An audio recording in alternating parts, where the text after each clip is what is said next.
നമ്മുടെ നാട്ടിൽ ഭർത്താവിൻ്റെ വീട്ടിൽ ആത്മഹത്യ ചെയ്യുന്ന പെൺകുട്ടികളുടെ എണ്ണങ്ങൾ ഒരുപാടല്ലേ. നമ്മളിപ്പോൾ യൂട്യൂബ് എടുത്ത് നോക്കിക്കഴിഞ്ഞിട്ടുണ്ടെങ്കിൽ അതേ കാണാനും ഉള്ളൂ, കേൾക്കാനും ഉള്ളൂ. അപ്പോൾ അതുങ്ങളങ്ങനെ ചെയ്യണമെങ്കിൽ ഒരു പ്രത്യേക കാരണം സ്വന്തം അച്ഛനും അമ്മയും തന്നെയല്ലേ. കെട്ടിച്ച് വിടാൻ നേരത്ത് പറയാം, എന്തും സഹിച്ച് നീ അവിടെ നിന്നോണം, ഇങ്ങോട്ട് വന്നേക്കല്ലേ, ഇവിടെ വരരുത്, നീ അഡ്ജസ്റ്റ് ചെയ്ത് നീ ജീവിതം എന്താണെന്ന് പഠിക്കണം എന്നും പറഞ്ഞാൽ വിടുന്നത്. അപ്പോൾ ഇങ്ങോട്ട് വരല. അപ്പോൾ അവിടെ എന്ത് സംഭവിച്ചാലും വീട്ടിൽ ചെന്നാൽ വീട്ടിലും കയറ്റുകയില്ല. അപ്പോൾ എന്ത് ചെയ്യും നിങ്ങൾ? എങ്ങനെ ജീവിക്കുമെന്നോർത്ത് ആ പെണ്ണിന് കൊടുത്തതെല്ലാം പിടിച്ച് പറിച്ച് തിന്നിട്ടായിരിക്കും അവർ ഈ പെണ്ണിനെ ഇട്ട് ഈ പാടുപെടുത്തുന്നത്. ഒരു കുഞ്ഞുണ്ടായാൽ ചിലപ്പോൾ അവരുടെ ആ കുഞ്ഞിനെ വരെ അവർ പിടിച്ച് മേടിക്കും. സൈ ഇടുമ്പോഴോ അവൾ ആത്മഹത്യ ചെയ്യും.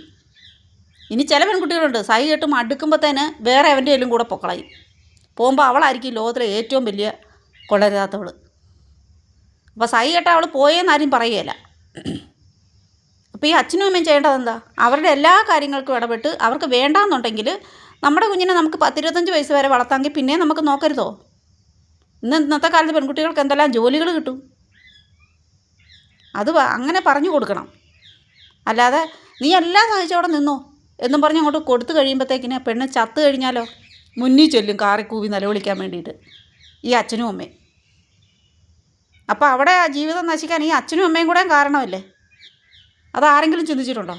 നമ്മൾ പെൺകുട്ടികളെ കെട്ടിച്ച് വിടുമ്പോഴത്തേക്കിന് ഇങ്ങോട്ട് വരുവേ വേണ്ട, നിനക്ക് എന്തെല്ലാം സംഭവിച്ചാലും നീ അവിടെ തന്നെ നിന്നോന്നും പറഞ്ഞ് ഒരു അമ്മമാരും ഒരച്ഛന്മാരും പെൺകുട്ടികളെ കെട്ടിച്ച് കൊടുക്കുകയോ ചെയ്യരുത്.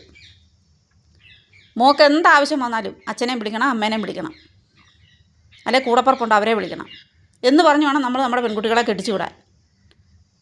ഇങ്ങോട്ടും വരാൻ പറ്റത്തില്ല. കെട്ടിയവൻ്റെ വീട്ടിൽ നിന്ന് സഹിക്കുന്നതിൻ്റെ പരമാവധി സഹിക്കുകയും ചെയ്യും. ലാസ്റ്റ് അവൾ കൊള്ളരാത്തവളും ആകും. എന്താ അല്ലേ നമ്മുടെ കേരളത്തിൽ നടക്കുന്ന കാര്യങ്ങളിത്.